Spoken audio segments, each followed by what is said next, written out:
Christian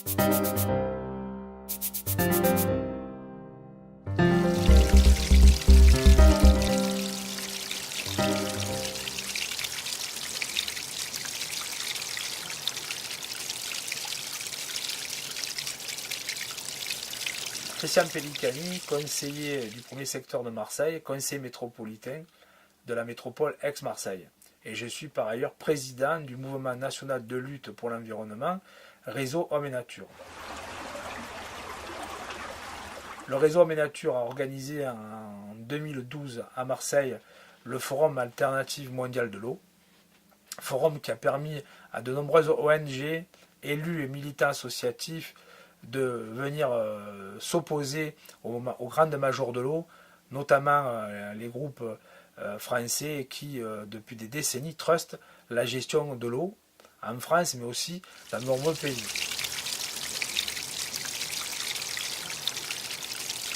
La question de l'eau sur notre territoire de la métropole est à la fois simple et complexe.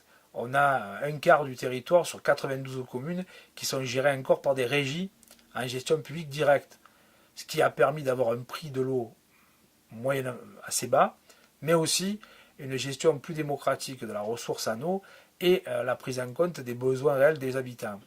Sur les 3/4 du territoire, on a une délégation de services publics qui est pratiquement partagée entre deux géants de l'eau en France. Et le paradoxe de la situation française, c'est que la gestion de l'eau, elle est publique dans la loi, mais que les élus peuvent la déléguer au privé, pour en gros se dédouaner des problèmes de gestion.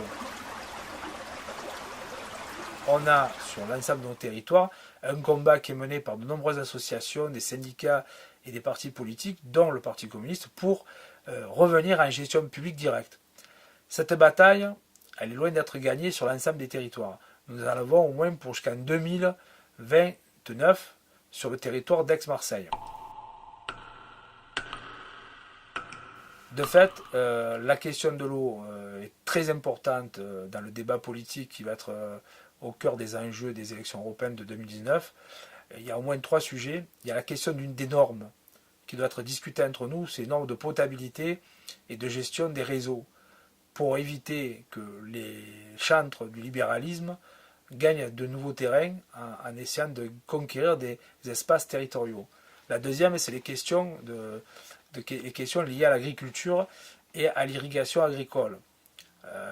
Nous pensons et nous sommes prêts, le MNLE, l'association que je préside, à recevoir sur le territoire national français une rencontre européenne sur l'irrigation agricole et les enjeux de l'eau agricole. Le troisième point, ça concerne l'implication des citoyens dans la gestion de l'eau sur l'espace public. On a encore trop de lieux en Europe, et notamment en France, et particulièrement à Marseille, où la question de l'accès à l'eau potable au quotidien n'existe plus. Il n'y a aucune fontaine publique d'eau potable à Marseille, pour une ville de 900 000 habitants. Et sur l'aire métropolitaine, c'est-à-dire les 2 millions, il y en a vraiment très peu. On n'a pratiquement pas de toilettes publiques. Alors une région qui se veut touristique, mais aussi pour les besoins du quotidien. Donc on a péniblement un projet de toilettes publiques, d'une trentaine de toilettes publiques pour toute la ville, ce qui est ridicule, alors que d'autres villes en France et en Europe sont équipées, je dirais, normalement. Dernière proposition, il faut qu'on parle de l'eau aussi dans l'espace public comme un des moyens de contribuer à réduire la hausse de la ville, la hausse de la température en ville. Et dans ce cadre-là, j'ai fait un certain nombre de propositions avec notre association pour que les fontaines publiques, les espaces publics soient rafraîchis afin de contribuer à réduire l'impact du réchauffement climatique en milieu urbain. Alors on a comme ça un certain nombre de sujets. L'Europe peut demain nous aider au niveau national à porter le fer pour justement que uniformément dans toute l'Europe on porte ces questions. Nous serons très actifs pour accueillir, si c'est nécessaire, une rencontre pour l'eau agricole.